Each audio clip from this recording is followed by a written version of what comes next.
So welcome back to Feedback Control Systems. This is Module 5.1, Block Diagrams.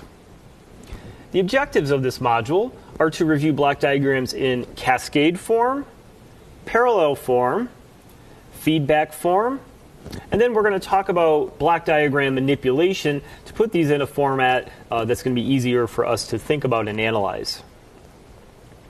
So first we're going to look at cascade form. So let's assume we have an input R sub s and a desired output C of s that we have over here.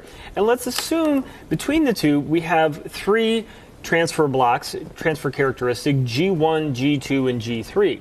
Now we can have intermediate variables as we're showing here, maybe x2 and x1, etc. But let's say for the most part, if we really don't care much about those internal variables, and we're really most interested in saying, given this input CS, what is going to happen to our output, given our input R sub s, our reference input, what is our output C of s, our controlled variable?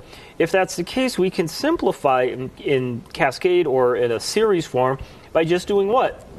By multiplying all of these transfer characteristics together. So I just have G1 times G2 times G3.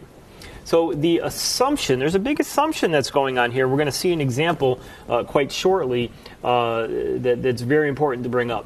But the assumption is to say the following. We're going to assume that G3 does not load down G2. And we'll kind of get into what that means by loading down in just a second. And we're also going to assume that G2 does not load down G1. So I think I see an error here. Sorry about that. That should be G2 of S does not load down G1. Okay? And so I think best to explain what I mean here through an example. So let's assume here I have a J1. And that G1, basically, I have an input RS, which is a input voltage, and the output, you can think of it here as X2 here, the voltage across the capacitor. So I can form my transfer characteristic based on a voltage divider rule. So this is a voltage divider rule that I have down below. So if I want to find V1 as a function of V in, what do I do for a voltage divider? I take the impedance across where that voltage V1 is, in this case the capacitor, and I look at the that as a function of the total resistance. So remember, for the capacitor, the impedance of the capacitor, if you will, is 1 over CS, and the impedance of the resistor certainly is going to be R. So as I look at that transfer characteristic, the impedance of the capacitor is that, and that's going to be over. We'll just do it this way. The voltage V1 of S is going to be V in of S. So the impedance is 1 over CS, and then that's going to be over 1 over CS plus the impedance of the capacitor. In this case, it's going to be R. Now, we don't want to leave it in this format, so what are we going to do? We're going to multiply by 1. We're going to use a special version of 1, and that is going to be CS over CS. So then what happens when I multiply it by that, this CS and this go away, and I can redo my denominator. So what I'm going to get is a 1 in the numerator, and then when I do my cross multiplication, I'm going to get an RCS plus, again, this CS and this CS will cancel, so I'm left with 1. Now, the other thing we said is we don't like to leave our S variable here by itself, so now what I'm going to do is take this expression, and I'm going to multiply it by another version of 1, what I'll call 1 over RC over 1 over RC. And so I can clear that variable, and I'll hit my carriage return, if you will, and relook at my V1 here, which is going to be my VI of S. And yes, what I did forget is I didn't write my VI of S here, but I'm bringing it back here. Now what I have here in my numerator is my 1 over RC from this term, and then notice the 1 over RC cancels with that. I'm left with an S, and then that term right there is plus 1 over RC. And that's going to be equal to what I am showing here. And so you'll also see on the right, I have the same thing I'm looking at, v2 as a function of v1, so I'm changing these variables. I also have our instead of R1, C1, I have R2, C2. So this form here is going to be generic. You can just include the 1s and 2s, and you can see that format. If I want the transfer characteristic, I put this term down below here, and I have that transfer characteristic. So in both cases, I'm using a voltage divider rule to solve for this transfer characteristic. So right now, these two are independent of each other. Now, what if I were to connect them? So what if I was to take R2C2 and couple it directly with R1C1 as shown here? Now, if I were to, again, I've repeated these transfer characteristics from the previous slide. And what I'm first going to do is look at this left. I'm going to ignore, for right now, I'm going to ignore this. I'm going to get to that in just a second.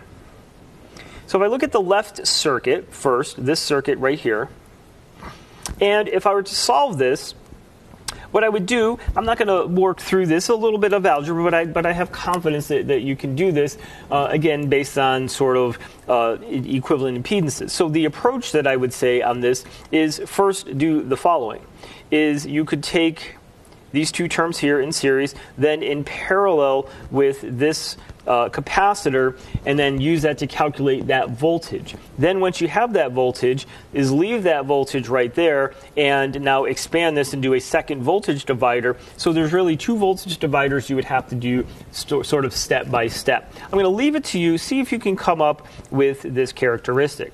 But what I'm going to say here is that my R2 and C2 are going to be loading C1, meaning because they have that parallel impedance, the R2, C2 in series, that in parallel with C1, that's now going to be loading down C1. That's going to impact, they're not going to be really isolated events anymore.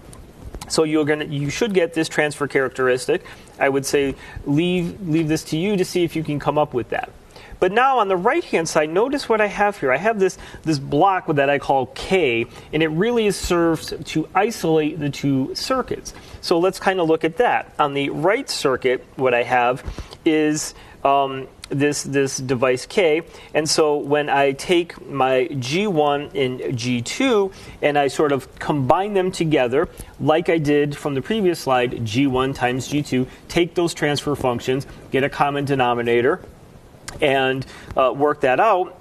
So G1 times G2, as I see here, I don't need to use voltage dividers. I literally just take this transfer function times this transfer function, try to get a common denominator, and now you're not going to see a loading impact.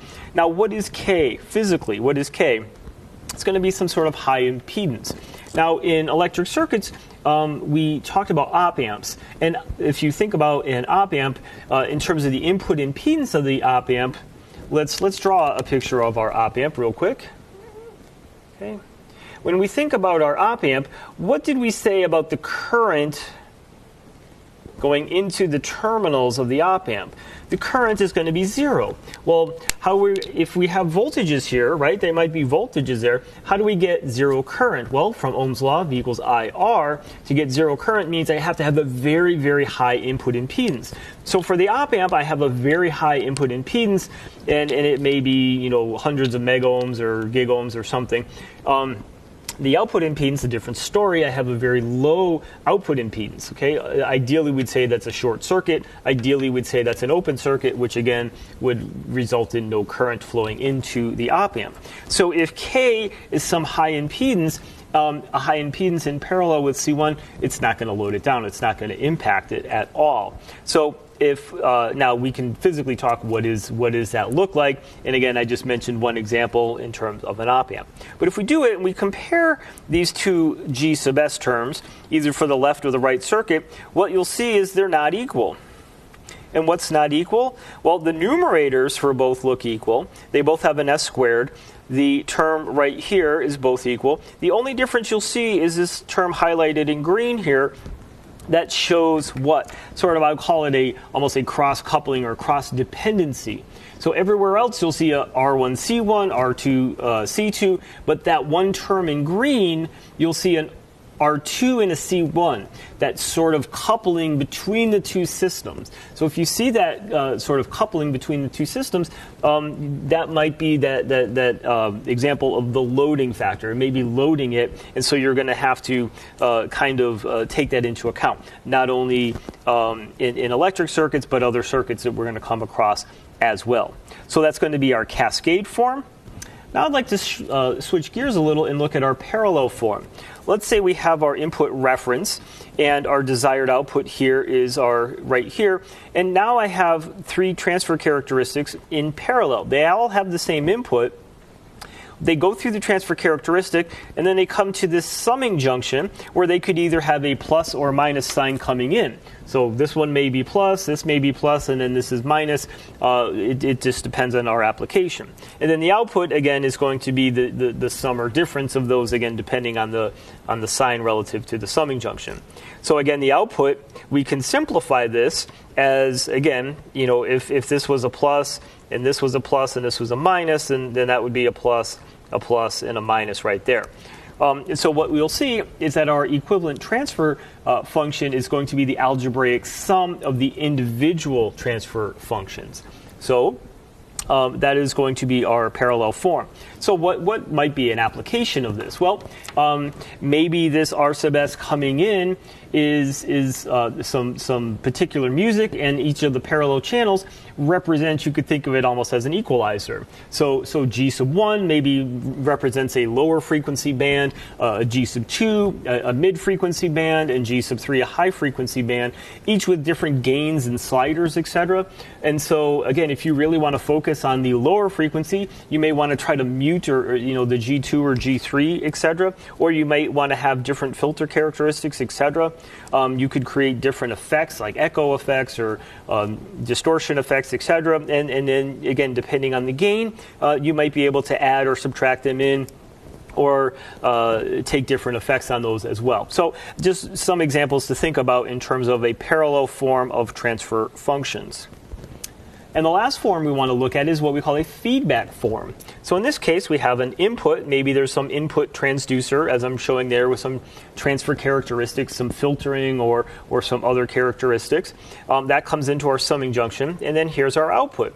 Well, these two are in cascade. So I could go G2 times G3. That's in cascade. However, now I have this feedback. So I'm actually measuring the output, feeding it back through maybe a sensor and some other feedback transfer characteristic back to this summing junction. And so now I'm taking some information about the output and feeding it back, comparing it to my input, and then I'm going to act upon it with, in this case, my controller.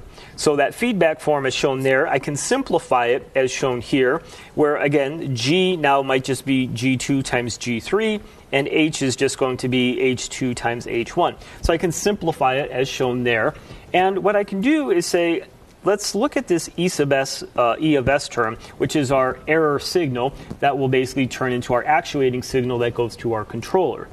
And what we'll see here is E sub s is going to be essentially C sub s over G sub s. What I would say is, let's think of it first as CS is really what? Well, if I know my error, and if I know my transfer characteristic G sub s, I really get this equation first. But if I solve for E of s, notice I have C over G. I just divide G by both sides. Okay, those cancel, and that's what I have here. So I have one expression for my E of s term. Well, another form of E of s right here comes into, I have my input, and then either minus or plus term times my output C of s times H. So this would be, and normally we'll, a lot of times we'll have negative feedback coming in. But I want to show the generic case here, so the minus and plus. So that's our second form of E of s.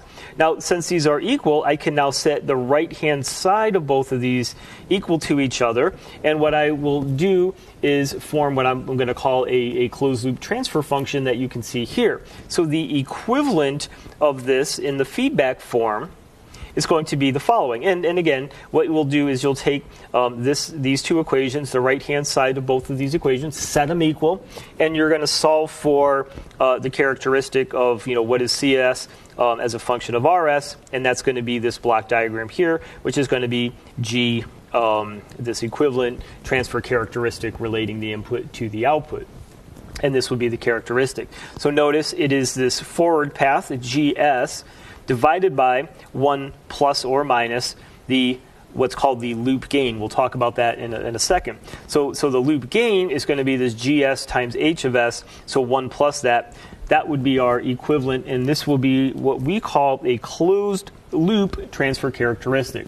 Way back in one of the first modules we did, we talked about the cruise control example, and we first looked at it in open loop. Open loop meaning we give it an input, it goes to the output with no feedback. Then we talked about a closed loop response where we feed back some of that signal, called that a closed loop. So this is our closed loop transfer function. Next, I want to get into block diagram manipulation. And this will help us. We can kind of move things around, shuffle things around to our advantage. And so first what I want to do is look at what we're going to call block diagram algebra for summing junctions. So here is a summing junction. The previous slide we saw, hey, I have some input, I have some feedback right here. So that's usually based on a summing junction. And so if I have a block to the right of the summing junction, as shown here, and I want to move them to, say, the left side blocks, well, in this case, I just have to put the GS both with the input and also the feedback term, as I'm showing there, and that's all something that we can do. Okay, so that's one approach we could do. Now, let's say that's maybe our first case. Now, in our second case, let's say we just have a transfer function based on our input. Maybe we have an input and there's some sort of signal conditioning or filter that we have on our input. But we don't have something here equivalent on our output. So if we want to move that on this side, as shown here, we do that, but we can't just move that to that side because of what we saw up here. We now need to take this signal and now divide it by G of S. So that feedback signal times 1 over GS now needs to be included to make those equivalent. Okay, so that's 2 where we do block diagram algebra on the summing junction. Now what I do on the right is talk about block diagram algebra for what I'm going to call pick-off points. So what is a pick-off point? Well, here's a pick-off point. We saw that in the parallel form where my input comes and maybe branches into different locations as shown here. It could go this way, this way, this way. So if I have on one of those a transfer function GS, and if I want to move it to the left now of the pick-off point as shown here, well, clearly I don't need it up here because that's where I moved it, but down here I need to now divide those other two paths by 1 over GS, just like I did down in here for this application right here. Okay, so that's that. Now, let's say if here's my pick-off point, I have my transfer characteristic here, and if I want to put them on the right side of the pick-off point, well, all I need to do is move that to each of the right-hand side and include it there. Now, this is essentially just, I would say, an overview of what we need to do as we get into our controller designs and look at transfer characteristics for our inputs, our feedbacks, etc. This will be useful in combination with the other forms, cascade forms, so we can multiply things together, or parallel forms, etc. And so this manipulation with the previous forms that we have seen will basically help us a lot in terms of our understanding of block diagrams as we're building and designing systems. Okay, so that will conclude this module. If you have any questions on this material, please don't hesitate to reach out. Thank you.